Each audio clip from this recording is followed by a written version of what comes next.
two women very important in your life, and you kill them both.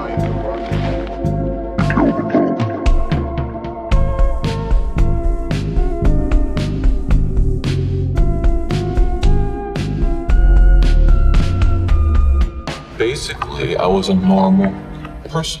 Bom dia, boa tarde, boa noite, seja lá qual for o horário que você estiver ouvindo esse podcast. O meu nome é Marisa e, como vocês sabem, o Thiago, né, ele não tá podendo vir aqui gravar o podcast, mas dessa vez, porque eu não gosto de ficar sozinha gravando, decidi convidar uma amiga minha, que também é criadora de conteúdo sobre casos, universo do terror, que é a Mari. Mari, seja bem-vinda. Conte um pouco sobre você pro nosso público, seu conteúdo. Sinta-se livre para fazer uma propaganda gratuita aqui no nosso podcast.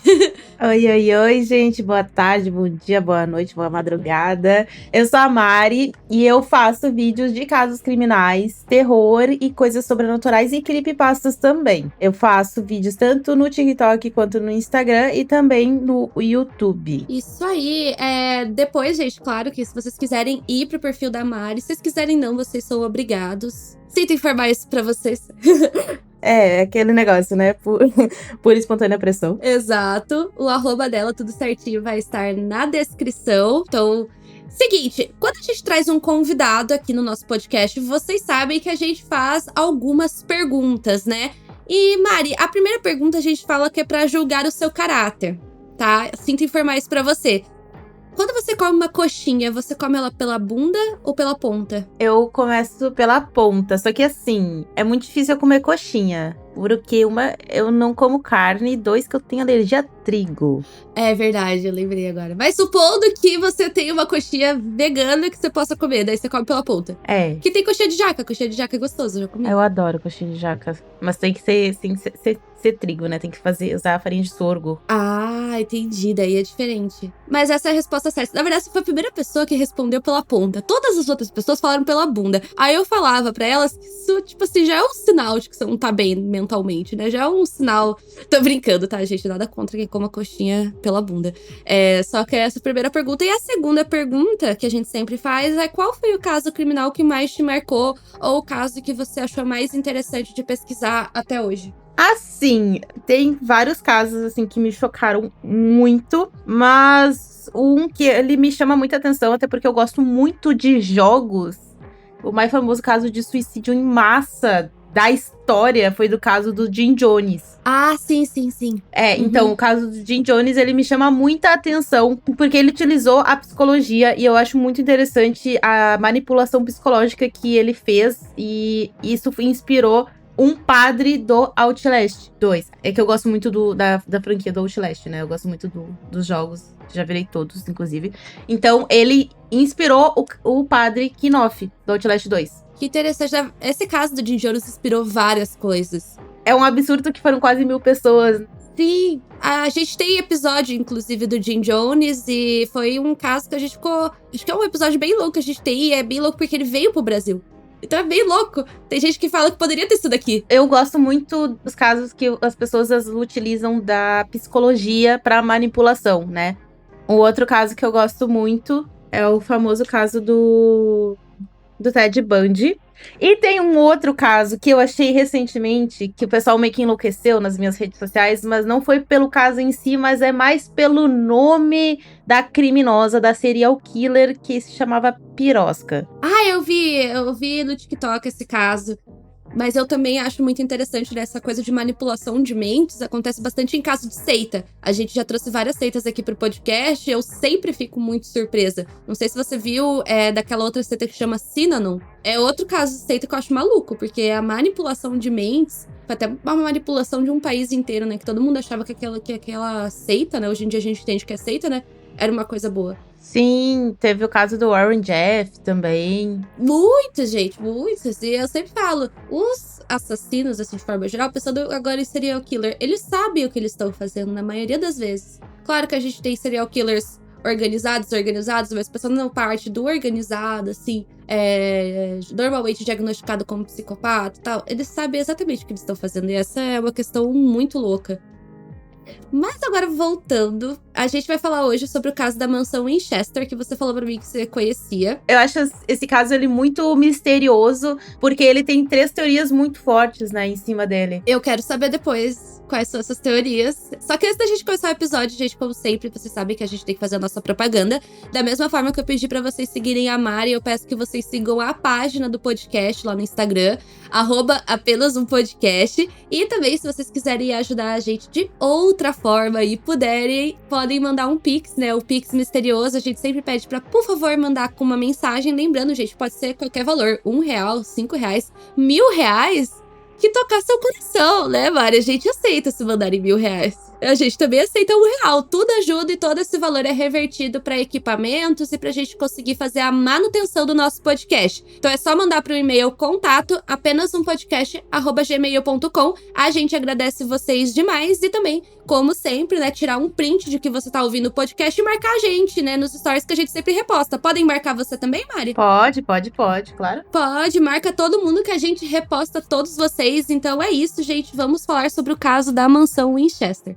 Então esse caso, gente, vai entrar nessa nova fase que a gente tá tentando, né, de pelo menos uma vez por mês trazer um caso sobrenatural. E o caso da mansão Winchester, eu lembro que foi um dos primeiros que eu vi quando eu era adolescente. Quando eu comecei a ver casos criminais, na verdade eu comecei pelos casos sobrenaturais e depois eu parti pros casos criminais. Eu também. Eu acho que muita gente faz esse ciclo e eu lembro que a mansão Winchester foi um dos primeiros que eu vi, se duvidar, lá naquele canal Assombrado. Foi onde eu vi, mas eu não tenho certeza. Mas eu lembro que eu fiquei obcecada com esse caso. Eu fui até assistir o filme, mas eu confesso que eu não gostei muito do filme da mansão Winchester. Não sei se você assistiu. Eu assisti, eu achei assim... Eu achei um filme ok. Eu acho que... Não vou falar que é horrível, vou falar que é ok, tá? Mas tem um filme da mansão Winchester. É um filme mais fantasioso, tá, gente? Não é, tipo, um documentário nem nada do tipo. E o que é essa mansão Winchester? Ela é localizada onde hoje em dia a gente considera como St. Joseph, que é uma cidade que fica lá na Califórnia, nos Estados Unidos. E ela levou 38 anos para ser construída. E essa casa foi projetada por uma mulher chamada Sarah Winchester, que nasceu em 1840. E basicamente ela foi herdeira de uma indústria armamentista, que era a Winchester Arms.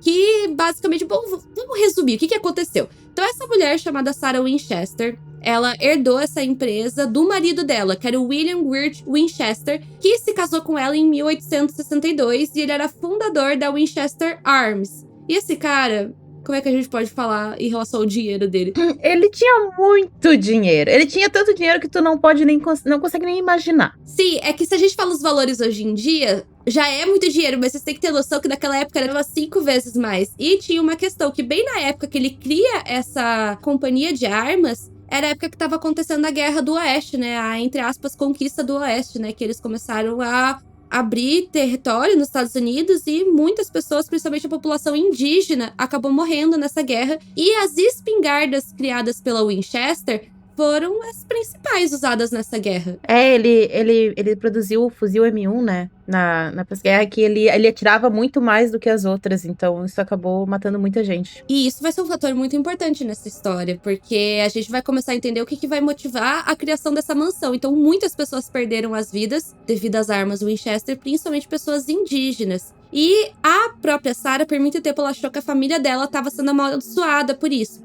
E o primeiro sinal, assim, que ela começa a achar que a família dela estava sendo amaldiçoada foi quando a filha que ela teve com o William, que chamava Anne Pard Winchester, que nasceu no dia 12 de julho de 1866, morreu pouco tempo depois. Então ela nasceu, pouco tempo depois ela morreu devido a um marasmo. É tipo uma desnutrição. Ela acabou morrendo por causa disso logo depois. E um fator muito bizarro, Mari, que eu não sei se você sabe, é que o ano que a filha dela, né, a Anne, morreu foi o mesmo ano que eles desenvolveram a arma que você falou. Ah, é? Não sabia.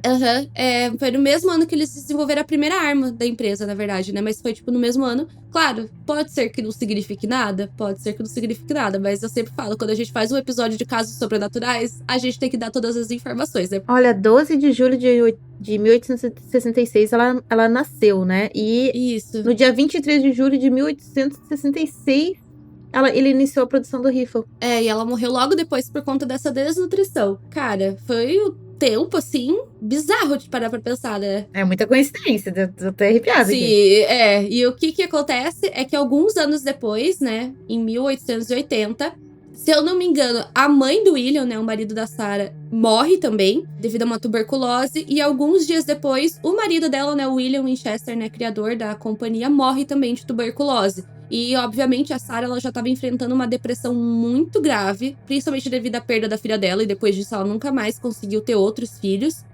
Não sei se teve algum fator biológico também, ou se foi só a parte emocional. Mas, de qualquer forma, ela já estava enfrentando uma depressão muito grande. E com a morte do marido e da sogra, e principalmente a morte do marido, acredito, né? Piorou bastante.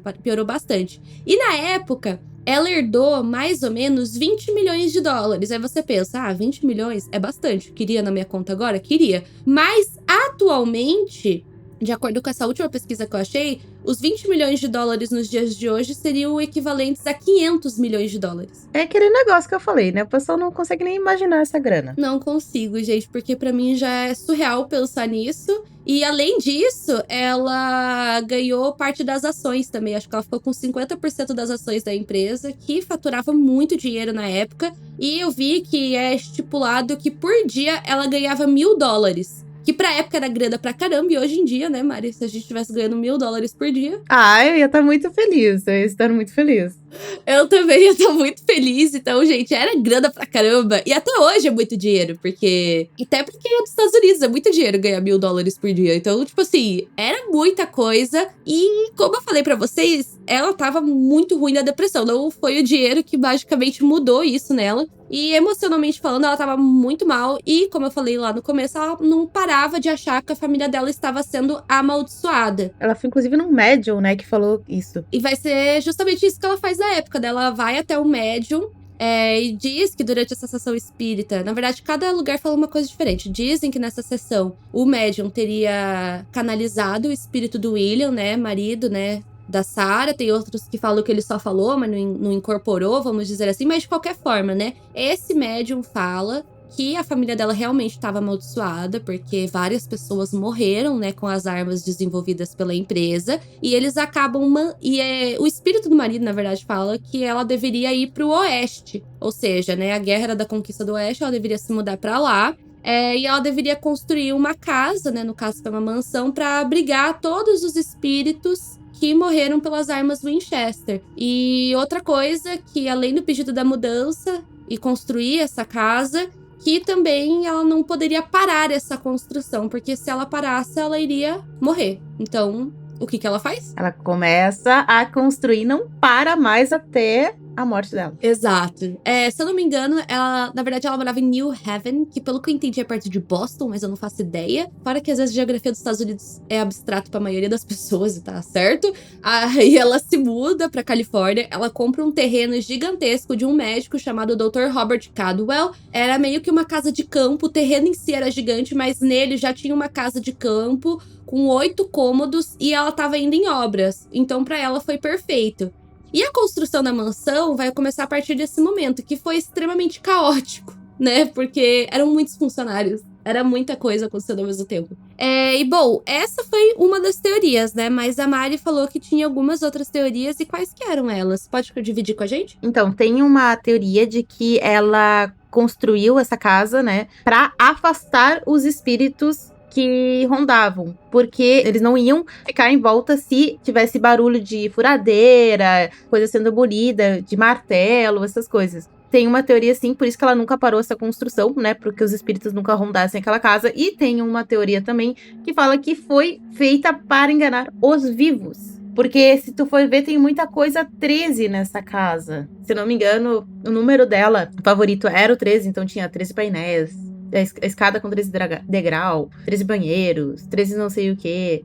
Tinha muita coisa relacionadas ao número 13, tem ainda, né? E tem essa teoria de que ela fez isso pra enganar os vivos e foi só porque, tipo, ela não tinha mais o que fazer com o dinheiro e resolveu fazer uma pegadinha e criar todo esse mistério em volta da casa, o que também deu mais nome ainda pra companhia, né? Exato, e vale lembrar, gente, que a mansão Winchester ela ainda existe hoje em dia, e inclusive é aberta a visitação, e eu super iria, se eu tivesse condição. Eu super iria. O tour é bem interessante, tem vários vídeos no YouTube que vocês conseguem ver o tour, como é que é e por aí vai. E esse negócio do número 13 é verdade, porque até hoje, quando é sexta-feira 13, dizem que isso acontecia na época lá, mas até hoje, quando é sexta-feira 13, às 13 13 horas, eles têm um sino lá que eles tocam 13 vezes, sabe? É tudo 13, 13, 13, 13. Inclusive, tem até passeios especiais, tanto nas sextas-feiras 13, tanto no dia 31 de outubro. Exato. Então, assim, já é muito conhecido esse negócio do 13 lá. Então, realmente faz sentido.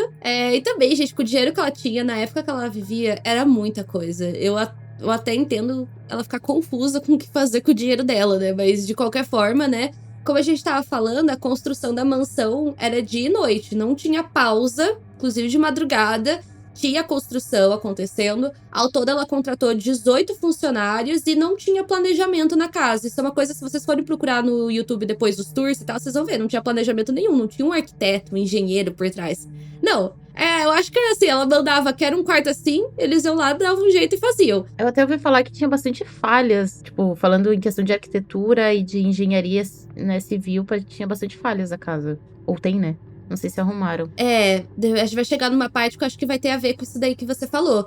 Porque, assim, no começo da construção da casa, ela chegou a ter 7 andares, 161 quartos, 47 lareiras, 10 mil vitrais, 2 portões, 3 elevadores e mais de 600 portas. E na época, eu acredito que até hoje em dia deve continuar mais ou menos assim, pra quem faz o tour, demorava 4 horas pra você conseguir visitar a casa inteira. Eu imagino que essas 4 horas devia ser aquela visita correndo, né? Não aquela visita que você para e presta atenção. Se você parar e prestar atenção, deve ser mais tempo ainda. Tinha muita chaminé também, tinha umas 17 chaminés, tinha subsolo e também não deixava de ser uma mansão, né? Ela também gostava de ostentar, tanto que tinha lustres de ouro, de pratas. E também tinha vários vitrais que foram desenhados pela Tiffany. E existe até hoje, se não me engano, esses vitrais. Imagina?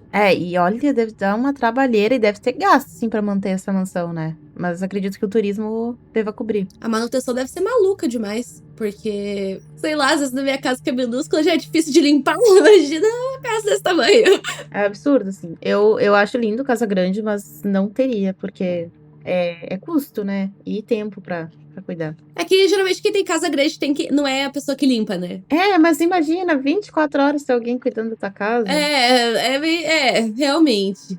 E outra coisa, né, que falando dessa coisa de limpeza, é que a casa tinha 13 banheiros. Gente, limpar banheiro pra mim já é um parto. Imagina uma casa com 13 banheiros. Até que eu acho que pra uma mansão do tamanho da Wish era pouco. Só que tinha um detalhe pior ainda, que dos 13 banheiros, só um deles funcionava. Sabe por quê? Porque, de acordo com a Sarah, né, os espíritos, eles costumavam fazer pegadinhas, abrir torneira e por aí vai, deixar as coisas ligadas. Então só tinha um banheiro que funcionava na casa, só uma pia que funcionava, porque acontecia muito dos espíritos irem nos banheiros e deixar as pias abertas, basicamente. Que loucura, essa eu não sabia. É o que diz, né? Quando a gente fala de casos sobrenaturais, cada um vai acreditar no que quer, né? Depois, no final, a gente dá a nossa opinião, né? Agora a gente só tá relatando. E uma outra coisa bem louca que eu acredito que você já deve ter visto as fotos é o fato de que, tipo, muitos quartos foram construídos, tipo, na parte externa. Então, a janela do quarto dava pra outro quarto. E que também tinha várias escadas que, tipo, não tinham fim. Aquelas escadas, elas davam pra lugar nenhum. Dava pra um teto.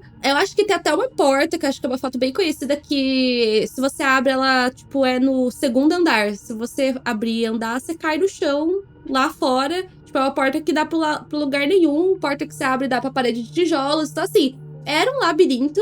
E eu acredito que provavelmente a Sarah deveria conhecer aquilo muito bem, porque cada noite ela dormia num cômodo diferente. Eu vou te dizer que teve uma vez que eu visitei um lugar, eu não lembro o nome do lugar agora, mas eu gosto muito de dar uma explorada, assim. E daí eu fui andando numas escadas e eu cheguei, assim, no final dela, lá na parte de baixo, né, no último andar, e abri a porta, que seria a saída de emergência, e dei de cara com uma parede. Imagina numa emergência mesmo. Bem louco. Pois então, né? A gente conhece bem casos onde a saída de emergência não tava boa. Às vezes vai ser pau, né? Pois é, então assim, gente, porque é tão grande, eu não sei se eu confiaria na minha memória, mas a Sarah conhecia muito bem. E realmente tem lugares em vários locais do mundo, aqui no Brasil, com certeza aí na cidade da onde vocês estão ouvindo, tem aquele lugar que é conhecido por ser um lugar bizarro, né? Às vezes é um lugar meio abandonado, acho que toda cidade tem um local assim. E a Sarah fazia questão de todos os dias dormir num quarto diferente, inclusive a casa tinha passagens secretas, e ela costumava se locomover por essas passagens, e de acordo com ela, era pra ela não ser seguida ou perseguida por nenhum espírito.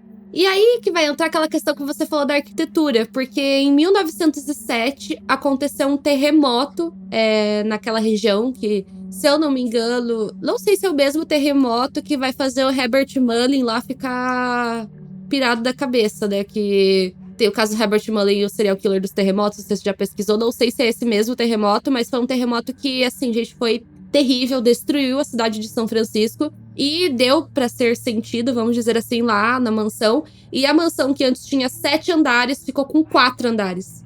É que assim, gente, o Herbert Mullin, depois a gente vai fazer provavelmente um podcast sobre o caso dele e tal. Ele ficou conhecido como serial killer dos terremotos. E basicamente ele vai nascer, acho que 30 anos depois desse terremoto. Aí ele meio que começou a achar que ele era um predestinado e que ia acontecer outro terremoto. Ele foi diagnosticado depois com esquizofrenia. E ele começou a achar que ia ter outro terremoto e tal, e que ele deveria fazer sacrifícios humanos pra impedir outros terremotos. Então eu acho muito doido quando tem essas correlações.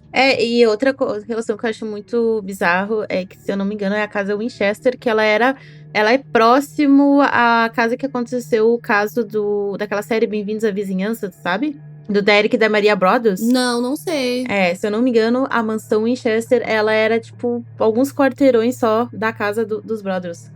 Foi um caso que uma família se mudou pra lá e eles começaram a receber cartas de uma pessoa que parecia que tava dentro da casa.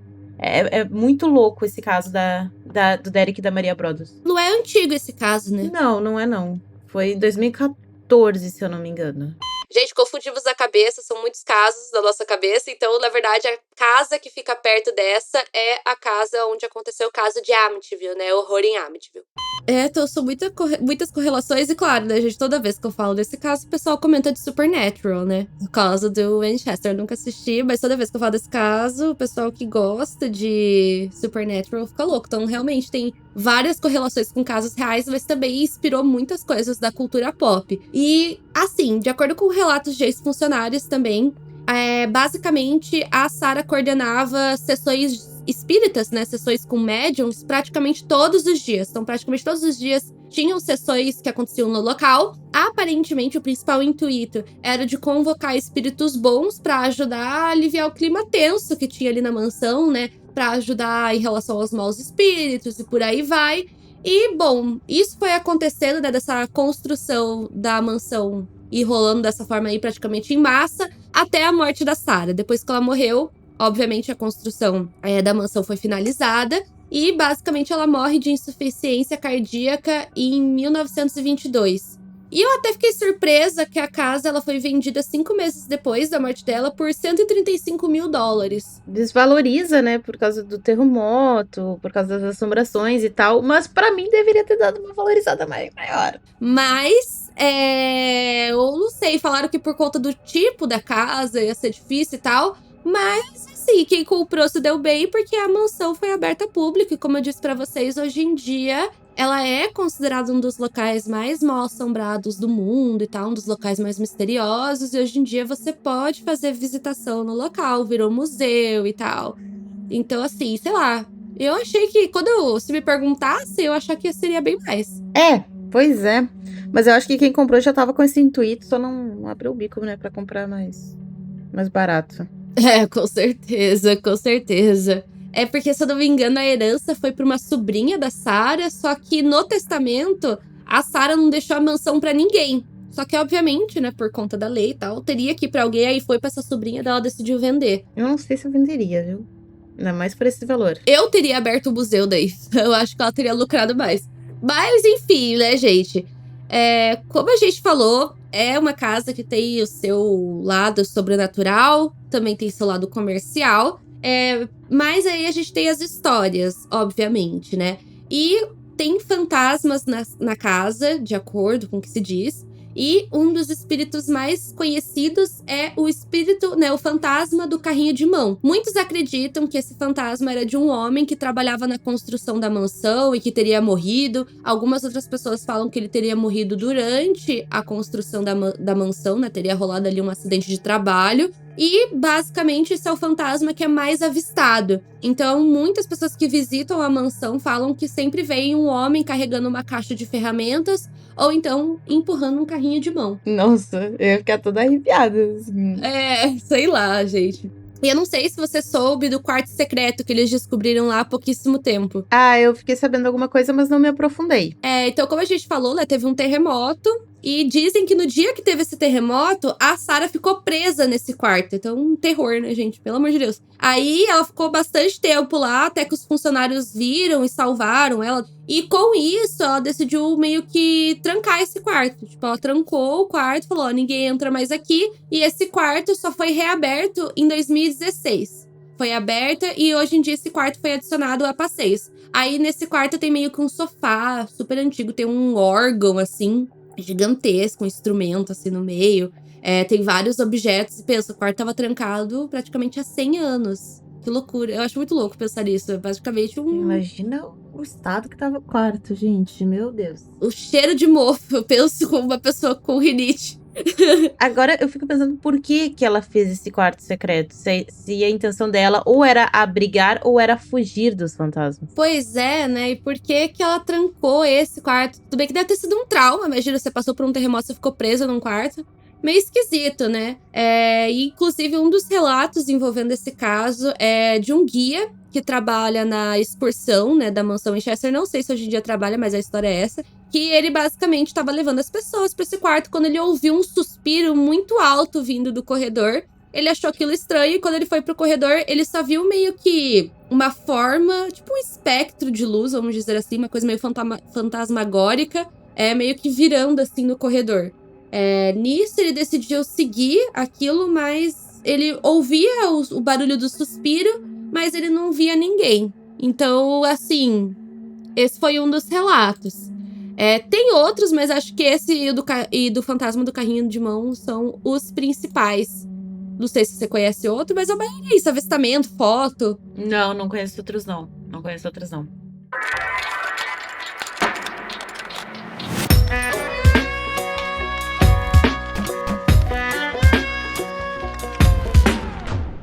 Então acho que agora a gente já pode ir pro momento 5 centavos, que é o momento que a gente dá a nossa opinião.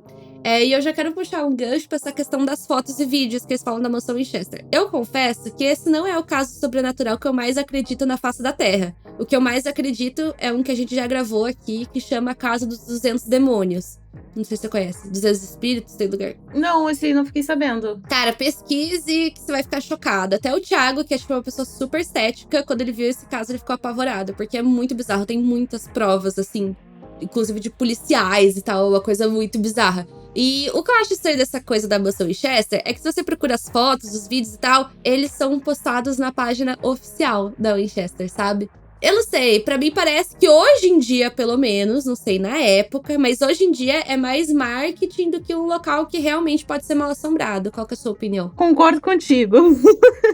Que hoje em dia é mais marketing, sim, do que mais mal assombrado. Até porque eu acho que se fosse algo pra ser mal assombrado, teria que deixar ali e não abrir pra público. E eu acho que teria mais relatos ainda, porque se você procura na internet, você até acha, mas não tem tanta coisa assim. Eu gostaria muito de ir, né, pra sentir a energia do local. Mas hoje em dia acredito que seja mais marketing, até porque eles têm que fazer reforma na casa. Provavelmente fizeram, né, reformas na casa pra manter e tal. E não tem mais a dona original, que seria, né, o centro de atenção desses fantasmas, desses espíritos, por causa do marido dela. Já passou para outra família, enfim.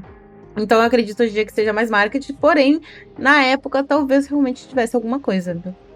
Eu concordo com você e acho super válido ser um museu lá hoje em dia, porque é um local interessante, até pensando num quesito histórico, nem tanto pensando no, sei lá, na parte sobrenatural, mas no quesito histórico é um local histórico, né? É uma construção antiga, que bom que cuidam dela e ela é muito bem cuidada, gente. Realmente, hoje em dia é impecável. Acho que, na verdade, eu acho que talvez quando tinha pessoas morando lá, fosse mais difícil ainda a manutenção, sabe? Do que agora, que é um museu. Claro que deve ser muito difícil a manutenção, não sei como que funcionam essas coisas hoje em dia, mas eu fico contente de saber que é um local que tá bem cuidado pelo quesito histórico, sabe? Mas eu acho que na época realmente poderia ter tido alguma coisa, até porque realmente o foco era ela, né? Tanto que, de acordo com o médium que ela passou pela consulta, se ela parasse, aí sim que ela iria morrer, né? Então o foco era a família Winchester. Sim, por causa das armas, né? Que acabou tirando muitas vidas e foi tudo por causa do marido dela, né? Que ele inventou esse rifle e tal. Então,